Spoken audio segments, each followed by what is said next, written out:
Pemirsa arsitektur Bali sampun keloktah mendaging nilai budaya sane mesikian ring pelemahan. Tios bentuk wangunan arsitektur Bali tarar nyinayang semertin kauripan krama sane nginggilang pemargi sane imbang pantaraning manusia, pelemahan miwah spiritualitas.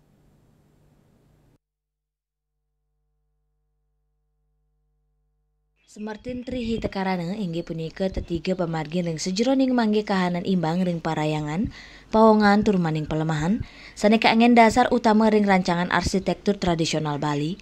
Ini keenucap sida kecinayang ring penataan ruang, orientasi wangunan, kantos pawigunan material ramah lingkungan, ring sejeroning elemen madaging spiritual sau kultural, sekadi Candi Bentar, tios pemahan pura miwa Bali Banjar, taler kepanggih ring kewentanan hotel miwa villa sanen lebang nilai arsitektur tradisional Bali.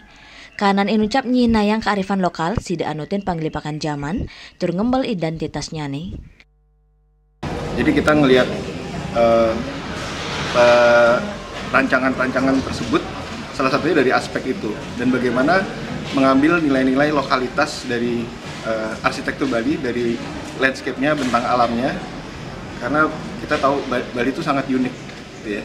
Dan tambahan lagi budaya yang nggak bisa ditiru oleh orang lain sebenarnya. Jadi arsitek-arsitek Bali itu menurut saya punya keunggulan dalam nilai-nilai budaya yang menyatu dengan alam, karena sehari-hari mereka hidupnya seperti itu. Jadi justru jangan kita ambil dari luar, tapi bagaimana orang luar mengenal Bali dan dampaknya bisa positif dan dibawa mereka pulang gitu, dengan budaya Bali yang sangat kental dengan nilai-nilai alam. Keluihan arsitektur Bali tios ngedautin mana wisatawan taler dados inspirasi para desainer sa arsitek dunia ring sejeroning limbakang karya antuk nginggilang budaya miwa pelemahan pindah ke pengupaya antuk ngelestarian ketamian budaya turnya gayang selama margi antuk pewangunan berkelanjutan sane anut adung ring era modern ri tepangan mangkin. Bunga Widrayani, Bali TV.